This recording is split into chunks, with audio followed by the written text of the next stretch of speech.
Apa kira-kira perasaan sahabat ketika ada orang membentak Rasulullah dengan kalimat, "Ya Rasulullah, ittaqillah." Wahai Rasulullah, kamu takutlah kepada Allah. Berarti dia sedang menghardik baginda Nabi Muhammad sallallahu alaihi wasallam.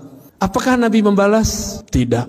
Apakah Nabi membalas dengan kata-kata kasar? Tidak. Nabi diam. Itulah Nabi Muhammad sallallahu alaihi wasallam.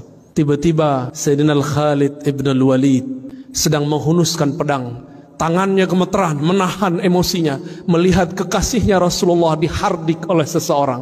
Apa kata Khalid? "Wahai baginda, izinkan aku untuk menebas lehernya." Nabi dihina, tapi beliau tidak membalas menghina. Apa kata beliau? Biarkan dia. Mungkin dia masih sholat. Wahai Rasulullah, dia tidak sholat dengan hatinya. Hatinya busuk, wahai Rasulullah. Apa kata Nabi kepada Khalid? Wahai Khalid, aku tidak diperintahkan an unaqiba ma fi sudurin nas. Aku tidak diperintahkan sama sekali untuk mencari tahu isi hati manusia. Tidak jadi juri hati orang, niat orang. Akhirnya Khalid langsung memasukkan pedangnya yang tadi sudah hampir terbang melayang, membunuh orang yang kurang ajar kepada baginda Nabi sallallahu alaihi wasallam. Lihatlah akhlak beliau, dicaci, dihina, biasa saja. Tidak balas menghardik, diam, dibiarkan. Kenapa? Ternyata di saat itu beliau dapat wahyu. Apa isi wahyunya? Beliau mengatakan, "Saya khuruj min di'di hadzal rajul." Akan keluar dari generasi laki-laki tadi yang menghardik baginda Nabi sallallahu alaihi wasallam. Qaumun yatluna ayatillah. Sekelompok orang yang mereka fasih baca ayat Allah. Yatluna ayatillahi ratbah. Baca ayat Allahnya sangat fasih, hafalannya ratbah, sangat banyak dan lancar. Tetapi Al-Quran yang dia baca tidak tembus kepada kerongkongannya, apalagi ke dalam kolbunya. Tapi kemudian Nabi bersabda, inilah kalam yang sangat berbahaya. Inilah kalam yang disimpan Nabi. فَإِذَا لَقِيتُمُوهُمْ فَاقْتُلُوهُمْ. Jika engkau bertemu mereka, inilah yang sulit diterjemahkan. Apa terjemahan faqtuluhum? Apakah diartikan membunuh atau diartikan memerangi? Ulama kita memilih untuk zaman sekarang diartikan maka faqtuluhum bimakna faqatiluhum. Maka perangi mereka. Dengan cara apa? Dengan cara mereka memerangi kita. Jika mereka memerangi kita dengan cara opini, perang lawan opini.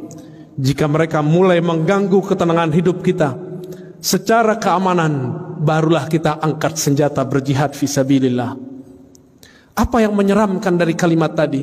Bukan kalimat faqtuluhum semata, tapi yang membuat kita sedikit agak bingung. Sebenarnya tidak bingung. Orang ini yang disuruh Rasulullah untuk diperangi, ternyata mereka hafal ayat Allah, lancar baca kitabullah, tapi kitabullahnya tidak tembus sampai kepada kolbunya. Apa media supaya banyak orang baca ayat-ayat Allah? Tentu ada ma'had tahfiz, rumah-rumah tahfiz. Maka di akhir zaman ini banyaklah rumah tahfiz. Ternyata inilah maksud Rasulullah. Nanti di akhir zaman kalian akan menemukan banyak rumah-rumah tahfiz. Apakah semuanya salah? Belum tentu. Semuanya benar? Belum tentu. Jika bersumber pemahamannya, seirama pemahamannya dengan orang ini yang dia merasa suci, bahkan berani mengkritik baginda Rasulullah. Rasulullah sudah wafat. Kalau zaman sekarang mereka berani su'ul adab kepada para guru, para masyayikh. Kita boleh menasihati orang, tapi jangan menghardik orang. Orang-orang ini menjadikan ayat sebagai alat untuk menghardik. Lafaznya sama, dari dulu sampai sekarang orang-orang ini pasti kalimatnya ittaqillah, bertakwalah kepada Allah, seakan-akan dia paling bertakwa di alam semesta. Jemaah Jumat yang dimuliakan Allah, maka rumah tahfiz yang kita bina, ma'had tahfiz yang kita punya, yang kita wakafkan, harus betul-betul dijaga. Jangan sampai kesusupan pemahaman pengikut orang yang ini. Mohon kita semua menjadi pengawas lembaga-lembaga wakaf. Mohon kita menjadi semua pengawas rumah-rumah tahfiz. Apakah ini mengajarkan kurang ajar kepada Rasulullah, kurang ajar kepada pewaris Rasulullah, atau mereka yang mengajarkan cinta kasih, adab kepada wali Allah? Bapak, saudara, sahabat, jamaah Jumat yang dimuliakan Allah, Berdasarkan hadis ini, ulama-ulama kita sekarang mulai kebangkitan, mulai sadar.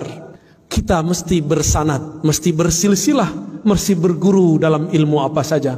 Bagian akhir yang kamu sampaikan, ketika awal abad kedua, Al-Imam Muhammad ibn Sirin, seorang tabi'in, bertemu sahabat-sahabat Rasulullah. Ketika banyak orang hafal Quran dan sunnah, tapi pemahamannya tidak sesuai dengan yang dihafalnya, maka beliau mengatakan, فَإِذَا ظَهَرَتِ الْفِتْنَةِ, ketika kekacauan sudah mulai muncul, maka kami bertanya, sammu lana rijalakum. Begitu diriwayatkan oleh Imam Muslim.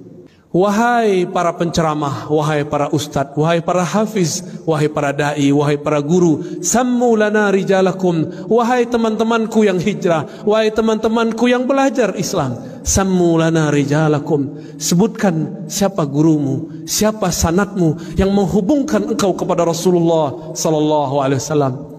Inilah pentingnya berguru. Berguru itu adalah jaminan kesahihan. Imam Bukhari berguru hampir 2.000. Imam Abu Hanifah bahkan 4.000. Imam Ibn Hibban bahkan 2.000. Kita baru berguru 1-2 guru sudah berani memfotnis orang yang berbeda. Betapa naifnya diri ini, betapa kelirunya kita, berapa emosionalnya kita beragama. Maka jamaah Jumat dimuliakan Allah, semoga di antara kita ada yang tersentuh hatinya, mulai hati-hati dengan proyek-proyek tahfiz Quran. Mari awasi, jika kita bagian dari orang yang mengikuti dan mengajarkan tahfiz Quran, mari menjemput pemahaman Al-Quran dari ahlinya. Fas'alu ahla dzikri in kuntum la ta'lamun.